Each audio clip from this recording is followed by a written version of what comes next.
Welcome. This is Ryan from Mana Bluff. This is Mike from Mana Bluff. And we are on to our set review of Blue for M14. We're starting with commons and uncommons, and we'll jump to rare and mythic rares after that. Awesome. I'm going to start off with Air Servant in blue. It's 4 and a blue for 4/3 creature elemental flying. This is an uncommon. It also has an ability, 2 and a blue, tap target creature with flying. So I'm stoked on this uncommon. A 5-drop 4/3 flyer is always going to be great. It's a little bit weaker than what you would see at 5 normally, but I'm not complaining because 4/3 in the air is great.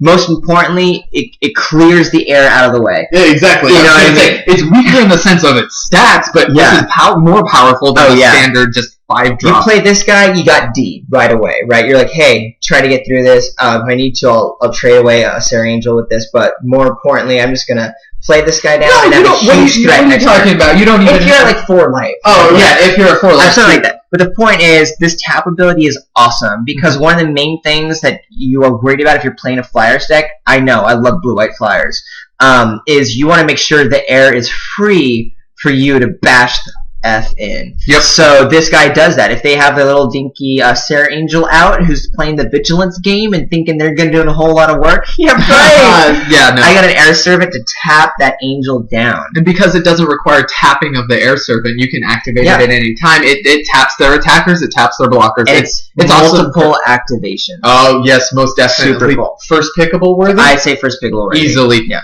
Now, I know we'll kind of get to this, maybe more later on as we kind of conclude the set, but, it's a good conversation. Have Sarah Angel or this? That is tough, and I would be thrilled if I got both those uncommons in a first pick pack. I think seeing white right now, how weak it is, I'm going to stay away from white. Yep. Also, Air Servant being 1 blue is technically splashable. That is true. So I'm going to go with the versatility of blue. We'll have to see if blue is weaker or stronger than white. But initially right now, I'm going Air Servant. I'm going to tend to agree. They both cost the same, and you can technically splash it, plus it's got that ability. Yep. And our next common and or uncommon is the Archaeomancer making a comeback from a previous set. It's 2 blue for a 1/2. That sounds terrible. It's a common, but when Archaeomancer enters the battlefield, return target instant or sorcery card from your graveyard to the hand. If you've got really sweet instant or sorceries, this card is really sweet. If you don't, this card is terrible. So you pick this up when you need it. You don't pick it up preemptively. Then again, it's uncommon. It's common. You'll be seeing it here and there. You definitely don't want it for its stats. You want it for its ability. So like I said, if you have a sweet instant or sorcery, you pick it up. If not, you avoid it like the plague. This was a sleeper card in M13 last core set where everyone avoided it, and then we started seeing, oh wait, actually this is pretty cool. You can get some really sweet card advantage in it, and that's exactly what blue wants to do, card advantage. Yeah, exactly. I mean, spoiler alert, we know Doomblade's in the set. What? Doom in the set? Oh my gosh, when we eventually get to black, blue-black, any way to be able to, you want this card. So this card, obviously it gets exceptional if you have pretty sweet instant or sorceries. And you'll probably have 2 of these in blue if you're looking to do that. Exactly. And that's going to be great. The next card is Armored Cancrix. Am I pronouncing that right? I hope so. Armored Cancrix. Cancrix. It's a 4 and a blue for a 2/5 common crab creature. I'm not going to play it. Yeah, I mean, it's just the 5-drop if you have no other 5-drops. And that's what it's going to be. And even then, it's a 5. Like 5? Let's get to the point where it's just like if you have no other 5-drops, that thought might not even enter your mind. It's like if you can avoid playing a 5-drop, in theory you could. Yeah. So, we're not excited for this. Yeah, not at all. Our next card is a cancel. Woo. Yay! It's a common instant counter target spell for 1 blue. Cancels have exactly. Cancels have counter spells have their place. You don't pick it up highly. If you're, base blue, you might play 1. Not the kind of card that you want to be bouncing back and forth with on Archaeomancer. No. But it's a cancel. It's got its place. It tends to always be playable, though. If you can get a higher power spell in blue, you tend to look for it. Yep, exactly. And you're always if you're in blue, you're gonna get this if you want it. Exactly, because of the double blue. If you're not in blue, you don't care. Thing to note, if you're playing against blue and they have double, they have 1 mana of any color and blue, you want to be aware. Think twice about playing your bomb. Mostly because in the format you want to play around it, then you actually want to play it. Exactly. What you want is a more powerful removal spell, which actually we have in Claustrophobia, the next card. 1 blue, same casting cost as Cancel. But Claustrophobia is an enchantment aura at common. It says enchant creature, and when Claustrophobia enters the battlefield, tap enchanted creature. Enchanted creature doesn't untap during its controller's untap step. So here you have pretty much an unconditional removal spell. They can get rid of Claustrophobia or somehow have an untap effect. It kind of gets their creature back for a turn or so. Yeah. But for the most part, it's going to be a nice universal removal spell. Most importantly, it's good because it's in blue. Yeah. Blue doesn't get this ability often. Yeah. And also it's important because it causes the creature to tap. You don't have to wait for the creature to become tapped. It makes it happen. So it's pretty cool. That's also why it's blue. So it's not quite splashable. If you're in blue, you definitely want to pick this up.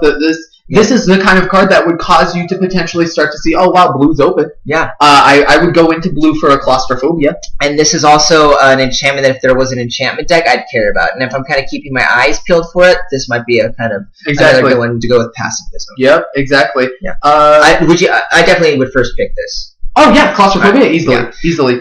Clone we're skipping over. It's only there in this Gatherer search because it was an uncommon at one point. Next we have Coral Merfolk, which is 1 in a blue, a 2/1 vanilla creature. That's it, but that's super playable. It's, a bear, 1 toughness, but still 2/1. Yeah. You're gonna play it, and you're not gonna pick it high, but when it's nothing else in the pack. Sometimes you just need 2 drops. Sometimes you need those. You just need to whittle your curve. Yeah, exactly. So definitely a playable card. In the same kind of vein, you'll get it when you want it. You're not ever bummed that you have, well, I guess if you have 6 of these, you're bummed. But for the most part, if you have 3... If you have 6 of these, that's your fault. That's your fault. You shouldn't be bummed.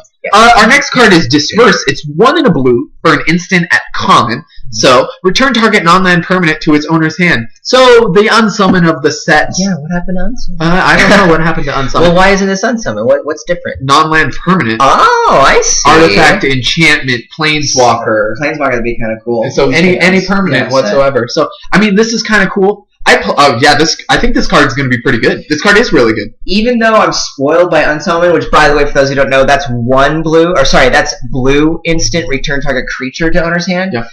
Even though Unsummon I love and is one of my top favorite cards. Disperse, I'll pay the extra 1 for it. It's still cheap enough. It's still going to mostly hit only creatures and then have a little bit of upside to other spells that are out there, other permanents. Yeah. If you're in blue, you're always wanting this card. I mean, in all honesty, I'd still play Unsummon if it was just Unsummon, return target creature to hand for 1 in a blue. It's not as good, obviously, but I like this card. I would play it. First pickable, no. I'd expect it to go fairly early, though. Yeah, you're looking at the first 5 picks to be gone. Yeah. If you're seeing it much later, then you're going to be very surprised. Yeah, you're going to be very surprised, and it's going to cause you to think, maybe, blue. I'm going to think about blue.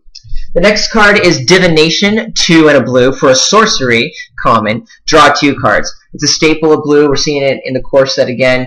Card advantage is always good. You do have to make sure you know how to play this card and you're in a deck that wants it. Yep. If you're playing aggressive blue, which is definitely a thing, normally in blue-white flyers, my deck I love. However, we're not seeing that in white too well. Yeah. There's some flyers, but it's not awesome. The point is, though, if you're playing an aggressive blue something deck, Divination can't necessarily get you there. But most of the time, blue is going to be a little bit more mid to control-y. It's going to be drawing out the game, getting in there with some evasion, and Divination is going to help you get there. And if you're playing blue-black, you want these guys. I mean, Ryan's explanation was nice and pretty. Mine is Divination is Divination. I like cards. I like to draw them. I prefer them in my hand than in my library. I prefer them in my hand than in my graveyard if I don't have any graveyard things. I want to play Divination if I'm playing blue, much like Ryan said. Blue-black generally is where I want to play it, not so much blue-white. But I'll play Divinations. I'll play multiple Divinations, to be perfectly honest. Nice little synergy that we saw, I think, previously in M13. Archaeomancer picking up a Divination again. That's pretty sweet. Cards. It's awesome. Cards, exactly. Fun. I mean, it's... we're skipping over Domestication because it's a rare. We'll get to it later. What we've got next is an Essence Scatter. It is a common. No, we haven't really seen many uncommons in blue yet. Not too much. No, yeah, but it's 1 and a blue for an instant counter target creature spell. Whatever. You play it against the creature heavy deck. I sideboarded in against the creature heavy deck, that. I mean, I'd still play this over cancel. I play this over cancel because they're going to be playing creatures that in limited. You should be playing creatures that matter more so than spells you want to necessarily. Yeah. So this is turned on more often than, say, a cancel would. Not that cancel is turned off, but this is cheaper, and creatures have more of an impact in limited than spells do. Essence Scatter at 2, just 1 in a blue, is much easier to cast than cancel. And in limited, you're guaranteed that Essence Scatter is going to hit something relevant, versus a sideboard card where it may not, do anything relevant. So I'd actually rather pick this up than cancel, and I'll definitely play one of these main deck. Yeah, I'd main deck. I'd main deck in Essence Scatter, and that's what listen to the way we phrase that. I'd main deck in Essence Scatter. It's not that I pick it highly. Nope. It's not that I wait to pick it. Nope. It's I'd main deck it, so you're probably gonna get one if you want one. Yep, you're gonna be able to get it. Yep. You might be bummed if you're looking for it and it doesn't show up out of luck, but for the most part, you're gonna have it. And if you've watched the white set review, to kind of continue the analogy that I go with, it's my 19th card, not my 23rd. Yeah. I wouldn't necessarily be bummed to be playing it, but I'm not particularly excited. It's Essence Scatter. Yeah. The next card is Frost Breath, 2 and a blue for an instant common. And it says tap up to 2 target creatures. Those creatures don't untap during their controller's next untap step. I loved this card. What was that? In M12, I think we saw it last. It was a wonderful, great tempo card, which is one of the cards that one of the strategies you want in blue is a tempo out deck. It goes great with Unsummon, although in this set, it is, as we saw, Disperse here. So Disperse, Frostbite, you get a bunch of those and some sweet aggression with your blue and whatever other color you have.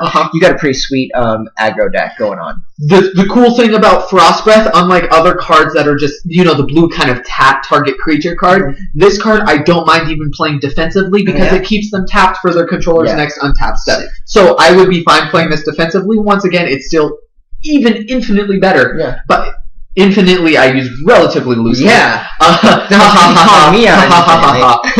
It's way better used aggressively. But, if you use it defensively, it's still pretty sweet too. It allows you to get that pretty sweet crackback. Now, you would think with Frost Breath that you could have too many. I've seen it 3 in a deck, and even that performed very well. It's just kept coming at you. You have that kind of tempo deck where you get like 1 or 2 decent creature, maybe one of which is a flyer. You got your Archaeomancer to bring it back. The kind of thing you can get a decent amount of damage in. Also, our next card is Glimpse of the Future. It's 2 and a blue for a sorcery at uncommon. I think our first uncommon, right? I don't know. No, with the first card, the flyer was uncommon. That's true. But look at the top 3 cards of your library. Put one of them into your hand and the rest into your graveyard. This is cool. It's a sorcery speed, not quite divination. So this is a filter effect, basically. It costs the same as divination. It does cost the same as divination. And you get to see more cards. You see one more card, and you get to choose. I think I'd rather play divination. Gosh, that is tough. I'm not too sure. Honestly, I think I'll probably be playing as many Glimpse the Futures and divinations as I kind of get if that's the deck that wants it, because it's just card advantage anyway. Yeah. Now, this technically is a card advantage in the sense of you don't get more cards, but the fact that you can filter through to get what you want, that versatility is very good. Well, I'll say it's card advantage. Your card advantage, I wouldn't necessarily say is getting the cards. Not necessarily getting more cards, but it's choosing the cards. Having relevant cards. You are getting more cards, and they're more relevant. One. We'll do a really quick math breakdown. Divination gets you 2 cards, which is not assuming you're drawing any cards because you're playing it on turn 3. Just assuming the 40 card deck. That's what 5% of your deck. 2 out of 40. That's 5%. Is it? 2 out of 20 would be 10%. Yeah, so yes, you're right. you get 5% of your deck. That additional card is, so you see 7.5% of your deck. Now, granted, this is turn 3, assuming you're on the draw, and you didn't mulligan. You've seen 3 cards already, so you're already down to 30 cards left in your deck. You're seeing 10% of your deck, whereas these tiny corner cases of math are, something important. So actually, the more I talk about it, the more I kind of glimpse a little bit more. It should be more powerful. It is uncommon. It's probably for a reason. Also, I think it's important to note, though, with what you're thinking with math, since you've already said it, is that I don't think you're normally doing these on turn 3. These are normally a little bit later in the game. Oh, I completely agree. So, and I just think being able to see that one extra card and choose the most relevant is good. Yeah. Honestly, though, I don't think it's that much better than Divination. I think it's about, of course not. I think it's about on par, and I'm just looking to be like, okay, another card draw spell. If it works for me, it works for me. Yep. The next one we have is Illusionary Armor. 4 and a blue for an uncommon enchantment aura. So for a 5 mana uncommon aura, I'm looking for something super sweet. This is an enchant creature. Enchant creature gets +4/+4. That's pretty big. But it also says when enchant creature becomes the target of a spell or ability, sacrifice Illusionary Armor. Classic illusion flavor here. But I haven't seen anything in blue that makes me want to play this, and I'm really worried about how fragile it is at 5, because not only is that mean removal spell can take out your creature, now suddenly you can have other types of things take out your aura by itself, and then therefore cause your creature to die. Yeah. And it's just really tricky to play around. I mean, I'm not, of the auras we've seen, I'm not particularly excited about this one. It's a 5-drop aura that's kind of vulnerable. I'm only going to play this if I need a spell in blue that is the equivalent of a weaker Lava Axe. Or which Lava Axe will actually get 2 in red. Hexproof type dude. Yeah, if there's a hexproof, that'd be kind of cool too. But even then, they can target the armor to get rid of the armor. So it still gets the enchantment gone. That's not true. When enchanted creature becomes the target of a spell or ability. I totally misunderstood that. When the creature. So a hexproof. So yeah, hexproof that would be down. Yeah, hexproof would be cool. We haven't seen that yet, and blue is the creature or the color for it. But mostly, I'm not looking to play this enchantment. Yeah, neither am I. It has a power level to it that I could be proved wrong. That in this format, if it gets really good, then maybe it was a sleeper hit card. I don't see that happening, though. No, neither do I. Speaking of sleepers, I don't know why I said that. We've got the Merfolk Spy for a blue. It's a Merfolk Rogue at common. It's a 1/1 for a blue. It has Island Walk, but it also has when Merfolk Spy deals combat damage to a player, that player reveals a card at random from his or her hand. Not cool at all, actually. No, I wouldn't care. I don't care about the pinger. We talked about how a pinger in terms of the Sentinel Griffin was pretty cool, but that's because it could also block and do other things. Yeah. I first saw Island Walk, and I hadn't particularly looked at this card before, and I was like, oh, cool, maybe, sideboard. No, I wouldn't even sideboard it in. I don't care about this card whatsoever. I'm never going to pick it up. I don't think you should either. We do like to have knowledge of our opponent's hands, but it's at random. You're not, it doesn't do anything. They just reveal it. Yeah, it's a 1-drop that does nothing. Yeah. More exciting is Messenger Drake, which is a 3/blue 3/3 Drake with flying. It is at common now, so you're going to see this pretty regularly. So at 5, you're going to get 3/3 for fly, a little bit high, but it does have a little bit of an upside. When Messenger Drake dies, draw a card. So I like all those things. It's not overpowered, that's why it's common and 3/blue, but you want this in your blue deck. It's a flyer, it's going to be getting in, it's going to be 3 power in the air is the thing. It doesn't take many hits from a 3 power. Toughness in the air, because 2 is kind of where a lot of flyers max out. That's true. This is going to be able to block well and just get through the other if you get it, cards are awesome. Yeah. Cards are awesome, especially when they're attached to a body. Yeah. I mean, granted, the body might have to die, but sorry, Drake, you did your duty. Yeah, but I like it. Yeah, exactly. The next card we have is a negate counter target non-creature spell. Quite literally the inverse of Essence Scatter. Yeah. I'm not going to be playing this. Unless I see my opponent with some really sweet non-creature spells, I will sideboard it. It's kind of along the same lines as the sideboard cards that I'm like, oh, well, now I've got a negate. Yeah. I don't pick this over even a borderline playable as a potential sideboard card. I'm not excited about it, whatever. Especially because non-creature spells aren't they're not what defines limited. Yeah. It's just a sideboard card. You're not going to main deck this. And it's a borderline sideboard card at that. Yeah, so you're just doing it if you need it. More importantly is the Nephalia Sea Kite, which is a common creature bird. First seen in the Innistrad block. Oh, is it? Yeah. Oh, yeah. Awesome. I love it. So this is 3 and a blue for a 2/3 flyer, which is good on its own. Yeah. But most importantly, it has a sweet other ability called Flash, which is where you may cast this spell anytime you could cast an instant. So it comes in on your opponent's turn. That's just great. It comes down, swoops in, kills something, and then you have a 2/3 flyer left over. This is a really great blue card. Oh yeah, this card's awesome. Yeah. It's 3 and a blue for a common? 3 and a blue. Yeah, I mean, this card's sweet. It's a flyer. First of all, it's got the 3 toughness that you were talking about, Ryan, and it surprises an opponent. They attack in with some 2 power thing. Yeah. It eats it. Yeah, or they think they're getting in with this Sarah Angel, and you have a 3/3 flyer on the board, and they can't do it. Then you smash this guy in, double block. You've traded one of your little guys for the Sarah Angel, and now you're left with your flyer on the board to start wheeling and dealing. Yeah, it's just a great card. It's way better than that 3 blue 3/3 creature we saw, the Messenger Drake. I'll have as many of the Sea Skies as I get. Mind you, not a first pickable card. No, it's a weak pack, but just a really great 4-drop in blue. Minus the flash ability, a 2/3 flyer for 4. Is it playable? Still very playable. Yep, I agree. I'm way more pumped for an overpowered 3/3 flyer for 4. Yeah, like we saw in white. That's what we saw in rare at white, which is great. But this is still a really great card. Yeah, I know, exactly. So evasion makes it awesome. If you think about it, now granted the reason the white card, the white angel at 3/3 for 4 was rare is because it also has the ability to prevent all combat damage. Yeah. But nonetheless, a 2/3 with flying is good. Evasion is naturally good in limited.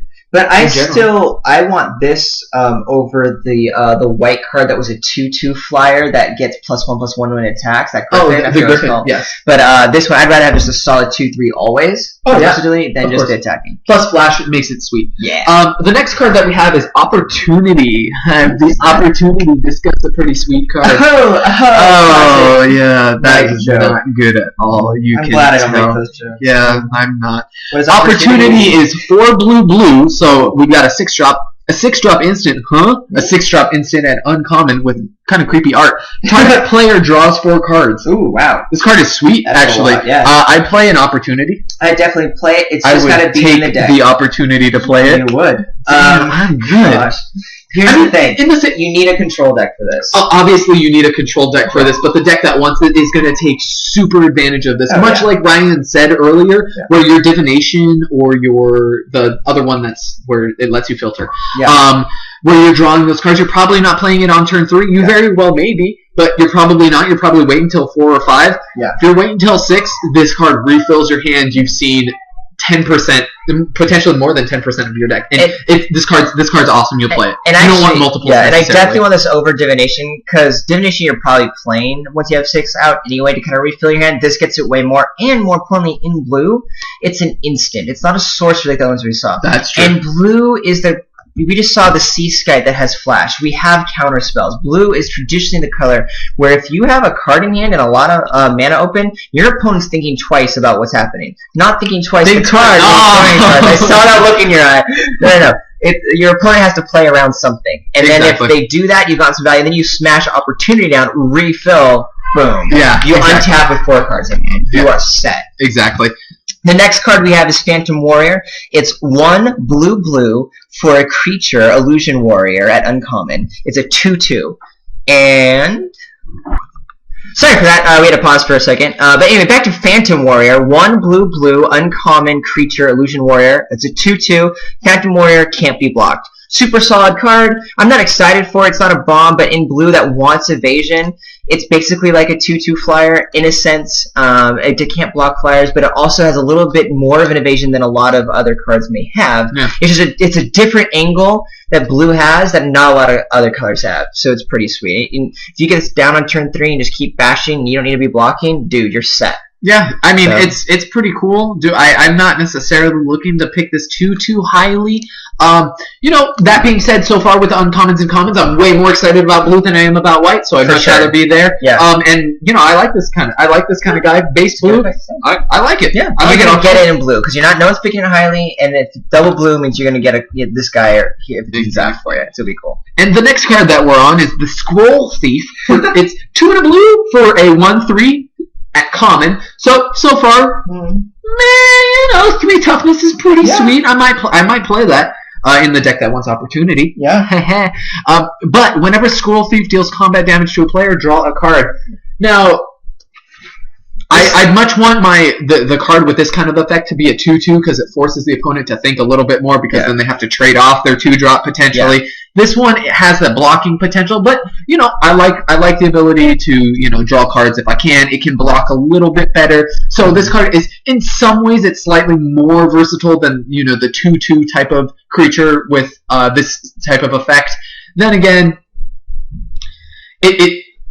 the opponent can block it for days. I mean, here I see this as a later pick. Like, you're getting this in the pack a little bit later. You're filling out your 3-drop slot. And the deck that wants this is the deck that can somehow get Scroll Thief through, which I haven't really seen yet, unless it's a heavy removal deck, like a blue-black kind of thing. Or it is the control deck where you play this, and it's the threat of drawing a card that holds the opponent back for a turn or two. Yeah. It can block the 2/2, so you can stay alive from the 2 drops coming down, and then you're also not letting the opponent completely attack you with everything, even though Scroll Thief may not be able to kill the 2/2, but your opponent's not going to want to stay open to the swing back, even though it's only 1 damage. That card's a relevant thing. Oh, yeah. So it's that threat of drawing a card that makes it a little bit better. So it's really just a fill-out, good, solid card in blue, but you're getting it late in the pack. You're getting it late in the pack, and it's totally not a reason to think blue's open. Yeah. I'd much rather have for a 1/3 body the next card, which is a Seacoast Drake. It's 1 in the blue for a 1/3 with flying. This is kind of like the Sentinel, the Griffin Sentinel in white. It just has vigilance, but it's also 1 mana cheaper. So at 2 as a 2-drop, I like having flyers, even if it's just a pinger at 1/3. But also, it's gumming up, not the ground, but it's gumming up attacks while you get your bigger flyers on board, and then you can start bashing in. Also, double blocking with this is just pretty decent. That being said, it's just a 2-drop. It's nothing to get stoked on. I am personally less excited about this than Ryan. It's interesting. It's pretty cool. I think it's pretty cool. I'm probably going to pick it up later than Ryan even would. I'd say I'd pick this up no earlier than maybe 8th. 9th. No, actually, that's where I would go with it. Really? I just think it's a a 2-drop that's fine. Because think back to if we're looking at the Return to Ravnica block. Yeah. With Return to Ravnica, there was that Pegasus that was a 1/3 flying with vigilance. Didn't it have vigilance? No, it didn't have vigilance. It's just it was the same card basically, and that was perfectly playable. It just wasn't exciting. That's true. But in blue, this is going to have a little bit more relevance. Even though white has flyers with blue, is going to be a little bit. This is what blue needs. So I'm totally. I wasn't even thinking about the Pegasus. Yeah. I played the Pegasus. This card is kind of a little bit cooler. It's fine. Yep. And speaking of cards that are fine, this card isn't really one of those. I've got Sensory Deprivation for a blue. It's an aura. Yeah. Enchanted creature gets -3/-0. No, I really don't. I'm not excited to play this one. This is another Innistrad type block. Tertiary level removal. Third string at best. Sure. If you're really hurting for removal, you'll play it. If you're not, you definitely don't want it. I really don't know what much more can be said about it. I agree. I'm bummed if this is my 23rd card, but it will be the 23rd. Yeah. The only side note I have is this is another enchantment for the possible enchantment deck to care about, but it's another bad one. Therefore, I don't want to be in the enchantment deck. Exactly. It's just not good. Yep. Spell Blast is an X spell. It's X and a blue for an uncommon. That's an instant. It says counter target spell with converted mana cost X. So, for example, if that spell's mana cost is 3 blue, X is 5. So this is another counter spell. This one, I'm trying to think, do I want this or cancel? Because this, let's think about it. If this is casting at X = 2, so you're countering a 2-drop, it's costing 3, but easier to cast than cancel, right? Uh-huh. But if you want to counter a bomb, you have to have 1 more mana than what your opponent is casting. Yeah. Therefore, I'm not excited. I'd rather have Council to be more versatile at only 3. And honestly, I'm looking to play Essence Scatter and then either sideboarding Negate in than this. Yep. That's my personal opinion of it. And no, I think so. Essence Scatter's better. Yep. In limited. I could see maybe this potentially being good somewhere else. Mm-hmm. They're trying to get away from mana leak. Yeah, is what they're. Yeah, I mean, it's not this mana leak is way better than this. Yeah. But I'm actually not excited to play this. I'm going to pick up an Essence Scatter before I pick this up, and you're going to get cancel if you want it. And you'll get perfect. Pick up Essence Scatter before this. You'll get cancel if you want it. Yep. Done. The next card though that we see is Time Ebb. Mm-hmm. Kind of cool art. Yeah, that's cool. Totally a side note though. But it's 2 and a blue for a sorcery at common. Put target creature on top of its owner's library. That's cool. I mean, not quite third string removal. Yeah. Because it is kind of more of that tempo-y type play. Yeah. So it could be aggressive. So I'd say if we were to rank removal in terms of premium being like your pacifisms, your second level being your somewhat more decent enchantments, like not claustrophobia. Claustrophobia is premium. Is premium. I think it's premium blue, but claustrophobia is, but like the ones that require your thing to be tapped that don't tap it itself. Mm-hmm. This is probably like a 2.5 in terms of removal, but like I said, because it could also have that aggressive potential, I think it's pretty sweet. I think it's good, and I'm going to play it in blue. I'm not excited for it, mainly because it is a sorcery, which is as it should be for the cost. This would just be much more exciting if it was an instant, so you had more versatility in combat and on your opponent's turn. Yeah. But I'm still in blue, happy to put my opponent back, a draw step, and maybe clear away a blocker or get rid of a big threat for a while I continue my tempo attacks in the air. Yeah, that's pretty cool. The next card we have, though, is Tome Scour. It's a blue, so Tome Scour for a blue. It's a sorcery at common. Target player puts the top 5 cards of his or her library into his or her graveyard. Don't play it. Never play this. No, don't play it. Enough said. There's no mill deck. There's no deck. There's nothing that can.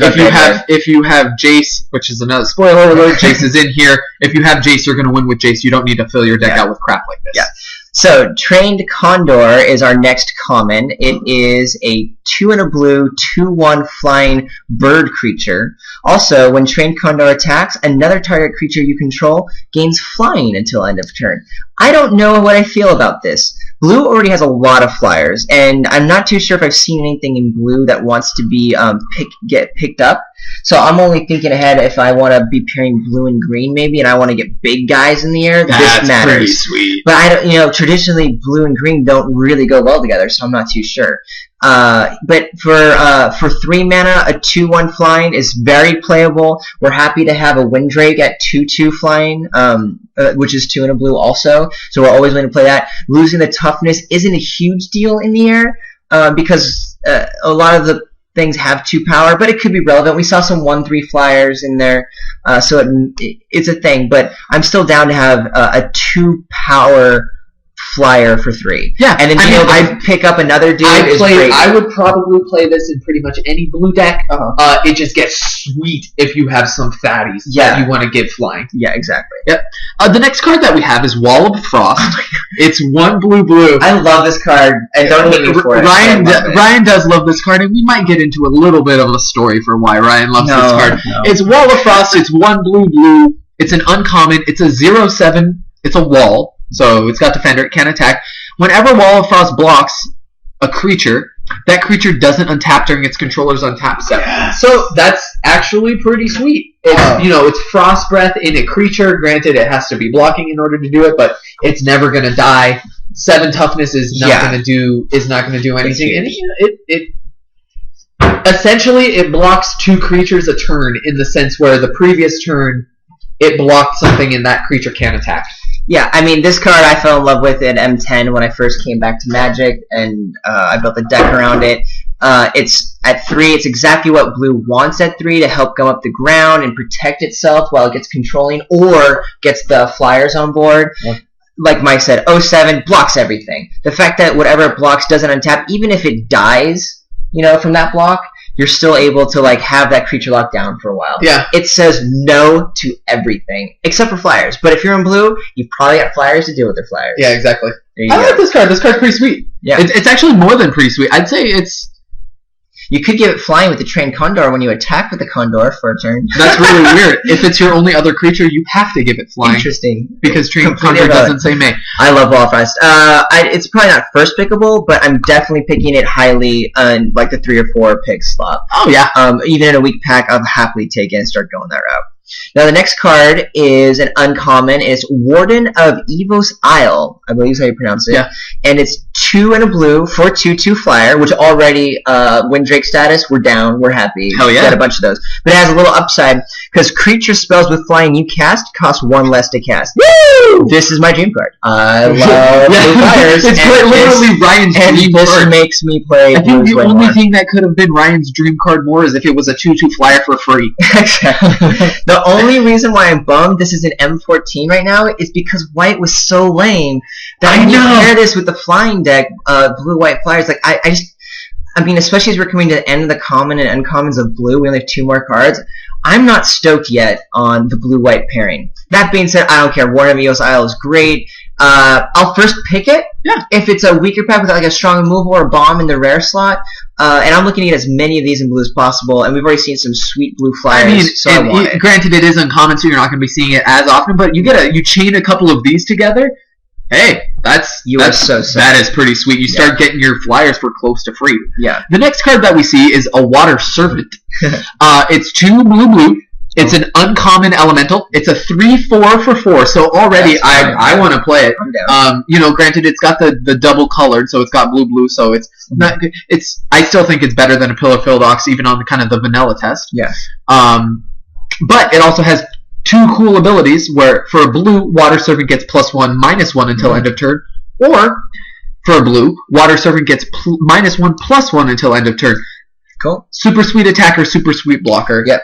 You can do a bunch with it. I play it as a 3/4 for 4. The double blue kind of sucks if it was just that vanilla creature, but with its ability, I like this card. Oh yeah, I love this card. This is the kind of card you definitely want your trained Condor to give. Oh yeah, to. Exactly. That'd be sweet. You attack the trained Condor, give this guy flying, then you're suddenly attacking with a couple pumps for 6 in the air. Yeah. Ouch. This makes me want to go blue. If I get past this, I'm thinking blue's open. Oh, this totally. is a premier uncommon. Not necessarily first pick in a strong pack. Yeah. You might get a better card, but I think it's going to be hard to beat this. Yeah. This is going to be that efficient blue creature, and you don't see efficient blue creatures. Is it necessary? This is something we should be talking about. Is it necessarily mean that blue is open? Do you know what I mean? With the double blue, it's a little bit harder to play. Yeah, if you're in the first few picks of a draft and you see this, you could still get cut some blue. I don't think the person's base blue, but nonetheless, I see this the equivalent of what Bloodfray Giant was in red in Return to Ravnica, which was a awesome, amazing double red spell. And when you saw that, you're like, dude, red's open. Okay, fair enough. You're gonna see blue's open. Okay, I mean, you're basically playing in blue a 4/4 because of that pump ability and the versatility of it. When does blue get a creature that efficient? That's true. Do you know what I mean? That's unheard of. Yeah. This is gonna just do so much for any blue mage. That's great. Yeah, that's true. The next card is just a wonker. Zephyr Charge, 1 in a blue for an enchantment, and that's all it is. When you pay 1 in a blue, target creature gains fly until end of turn. How is that kind of a wonker? Wonker, wow. I don't want to spend a card to have this enchantment on the battlefield, and having to pay 2 every time to make something have flying, I'm not excited about. I think it's a waste of a card. Oh, we have a disagreement. We have a disagreement. I wouldn't necessarily say waste of a card. I'm not excited to play it. I'm not going to play it. Levitation was unplayable. I don't even know what it cost, but it just gave all your creatures flying anyway. And no one ever played that card. I guess that's true. Yeah. I don't know. I mean, I like options. I guess is my thing. I like options. I will take a bear over Zephyr Charge any day. Okay, yeah. You know what? That's so true. Yeah. I'm sorry. I'm gonna pretend I was playing devil's advocate. That's what we're gonna just ignore everything I said. This card's not playable. There you go. Problem solved. Okay. I'd rather prefer a bear. And with that, we're gonna jump into our rare and mythic rares. And all right, and silly Ryan, he decides that he wants to jump to the mythics and rares, but sorry, silly guy. No, what we're actually gonna do is kind of sum up blue. Thus far, more excited about blue as my base color than I am white. As I can see it, blue-white flyers is still a deck. It's somewhat underpowered, at least from what I've seen from previous core sets. But nonetheless, your blue-white flyers deck didn't always have all flyers. It had some creatures on the ground. It had some gum up the board kind of stuff. Blue is looking to be a little bit more defensive. We've got some of the cool kind of things going on. The tappers, the slower down. You got the Archaeomancer. You've got the Claustrophobia. You've got the Disperse. You've got Frost Breath. You got the Flash Sea Kite. So it's not quite as aggressive. You do have some of those aggressive potential starts. You can make your flyers a little bit cheaper. You can, and granted that's an uncommon. It's you've got standard core set blue. You got some cool card draw. You've got some cool like tempo-y type things. I kind of like it. Thus far I like blue more than white. I definitely like blue more than white, and it kind of salvages the archetype that I love of blue-white flyers. Because we have just a wonderful array of strong flyers in blue, as well as the Water Servant on the ground. It's pretty sweet, and the Wall of Frost that gets the ground gummed up in so many ways. But basically, if I'm looking for that archetype, instead of going in even blue-white, I'm looking to see that I'm in blue and one of the few drafters in blue, and then I'm having white as my second color, but 2/3 blue, 1/3 white. Okay. With maybe that Sarah Angel is able to score early on, and maybe like a Griffin Sentinel here or there, and a Pacifism when I'm lucky. But if blue is being heavily drafted in maybe a control deck or some other kind of synergy we see later on with another color, I think it's going to be pretty weak. Because if you are looking to have white pull its weight, I think it's going to be still that weak. I really do. I don't think there's a lot of great 2s and 3s in white. Blue is going to have to carry it all, and blues 2s and 3s are good because they're flying and they're aggressive. And if you don't get on board with those 2s and 3s early, then you're screwed. Well, because they're inefficient in that regard because they're flyers. Yeah. That's true. So I like it. It salvages the archetype, but I think that if it's overdrafted, it's going to be too weak for more than 2 drafters at the table. And I mean, to be perfectly honest, it might be something to at least initially avoid because blue-white flyers is one of those established archetypes people try to go into it. Sometimes. For example, if I wasn't doing this and I was just going to my first draft, I'm like, you know what? I know that evasion's good. I want good creatures. I might start there, and then it dries up all of a sudden because there's one other draft at the table. And suddenly, I don't have enough good playables for these 2 colors. I'm liking it. I am liking it. And with that being said, let's head over to the rares and mythics of blue. Cool. So our very first rare is Clone. 3 in a blue for a 0/0 creature. What? Oh yeah, it's a shapeshifter. So Clone, classic card. You may have Clone enter the battlefield as a copy of any creature on the battlefield.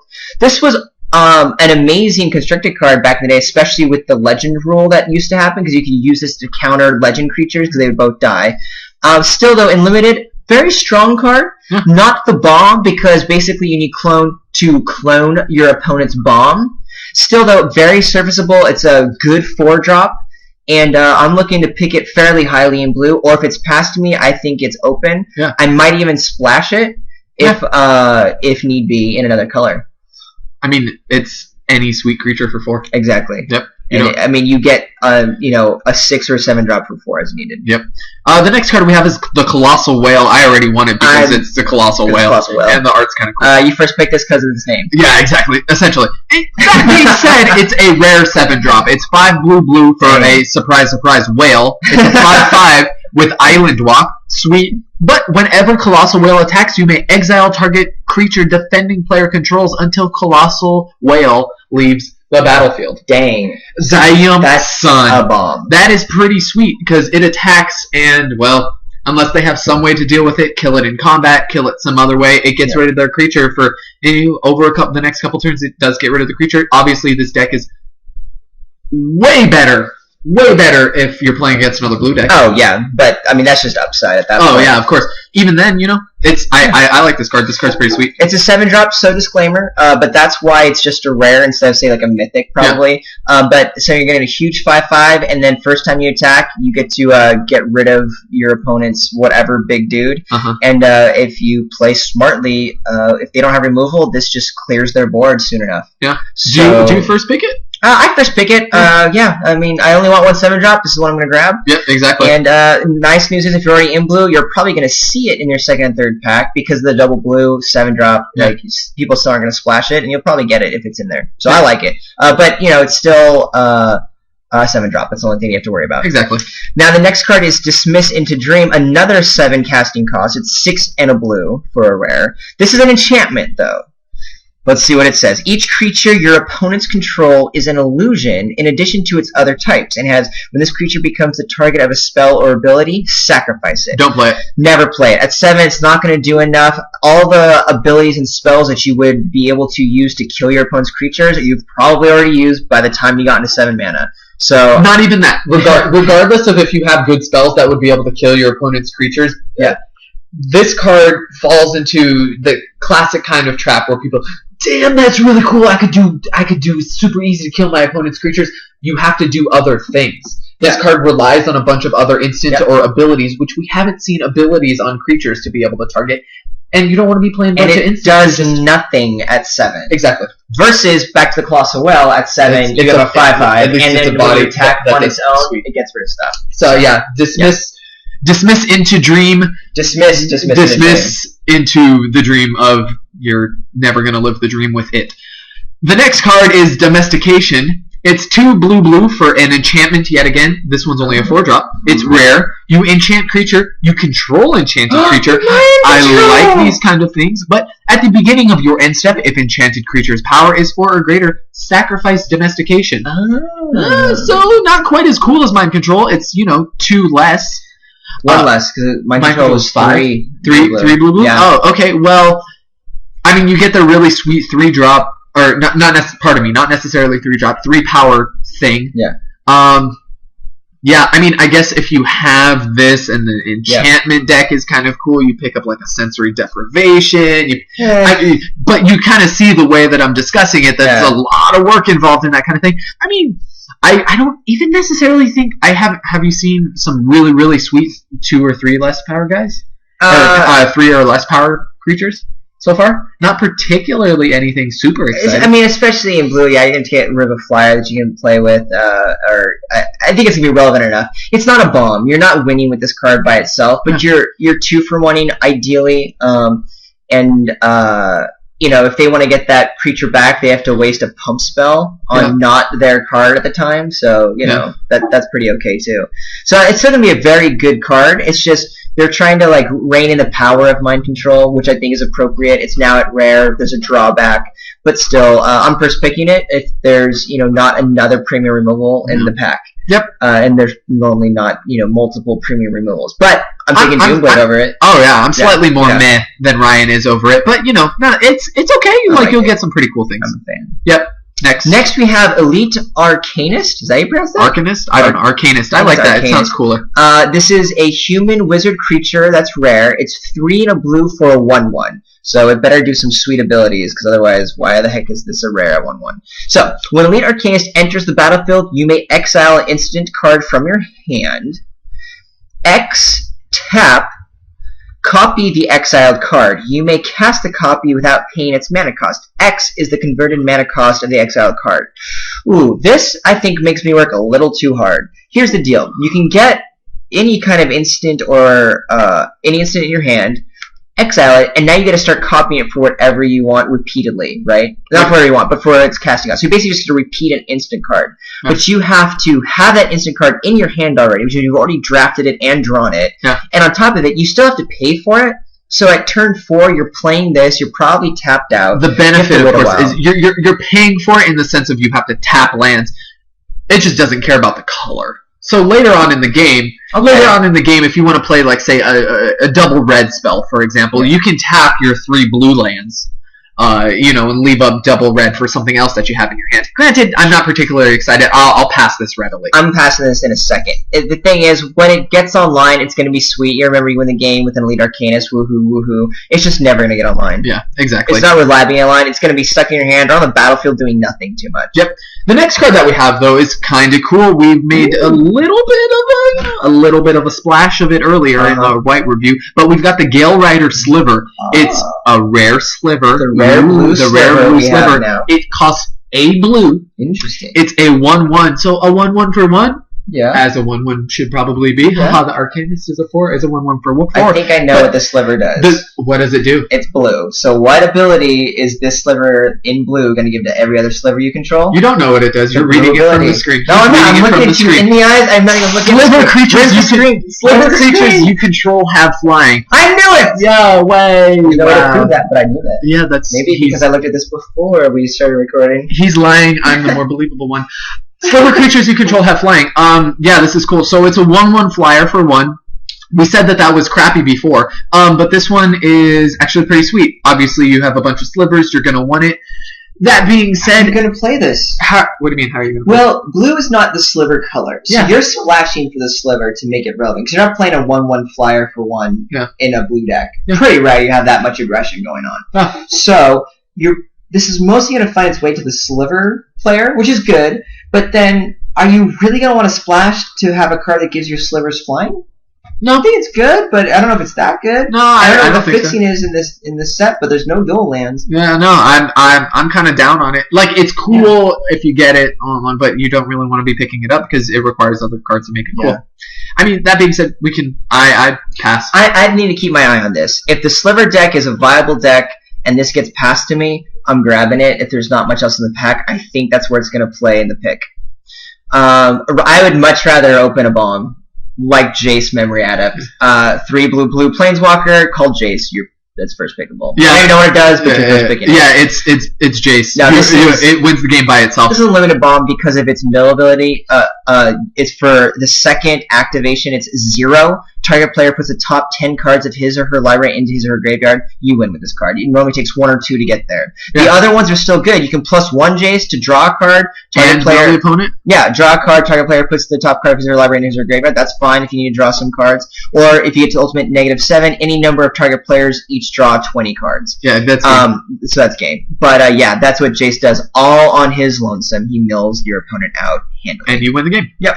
The next card is, hey, it's got Jace in the name too. It's Jace's Mindseeker. It's 4 blue for a rare 4/4, which is, 4/4 for 6, not too bad. It's got flying. Yummy. A 4/4 for flyer for 6. Yes, I'll do. Yep. But when Jace's Mindseeker enters the battlefield, target opponent puts the top 5 cards of his or her library into his or her graveyard.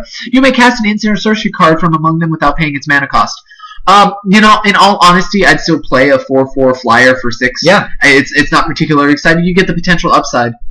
I do think I'll first pick this. Because a 4/4 flying for 6 is great, and on top of it, 5 cards means you will. What would you guess? Like somewhat regularly hit something. You're not guaranteed. Instant sorceries unlimited aren't huge.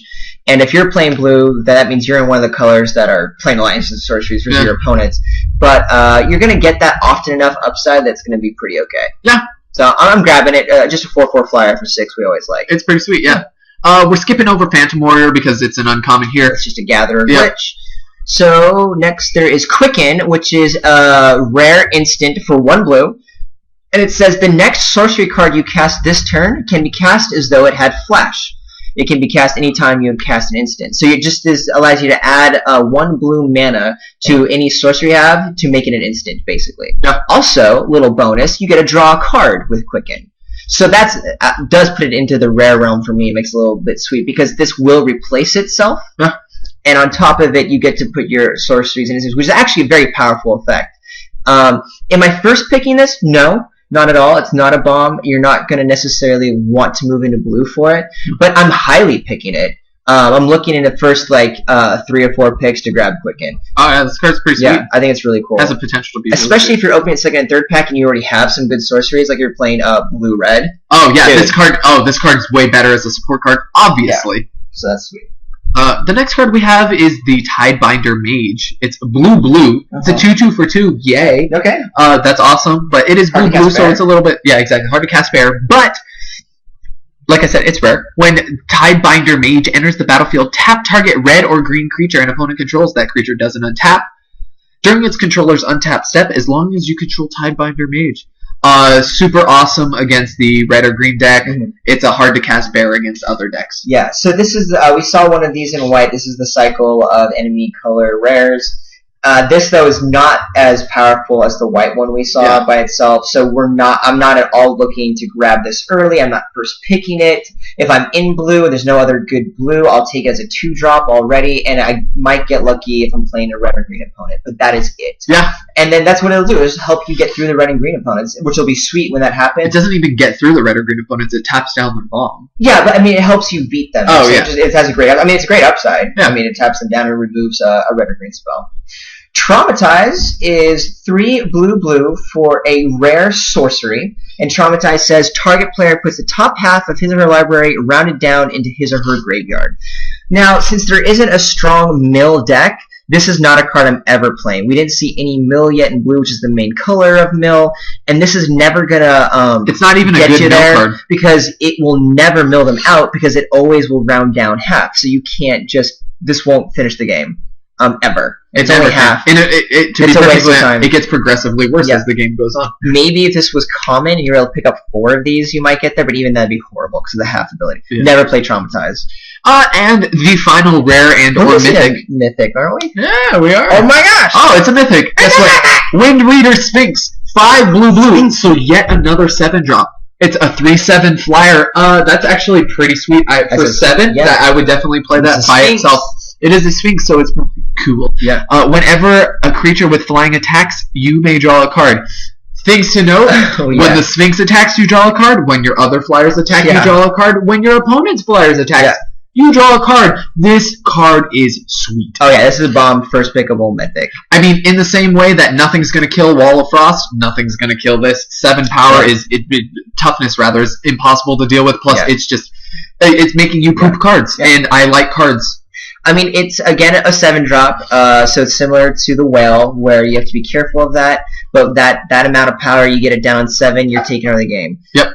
You know, I screamed bomb, It's not really a bomb in the sense that it doesn't win right away. It takes a little bit of time to get the card draw advantage going, but I do think it stabilizes your board so much that you can get a little behind, waiting to hold this in your hand until you get to 7 mana, and then it comes down, stabilizes the ground and the air, and then you can start getting back in the game with a bunch of card draw. Yeah, it stabilizes it because your opponents can't attack. Yeah. Because even if they have multiple creatures and they're like, oh crap, I can't do the Alpha Strike, because then they have 5 creatures, you drew 5 cards. Yeah.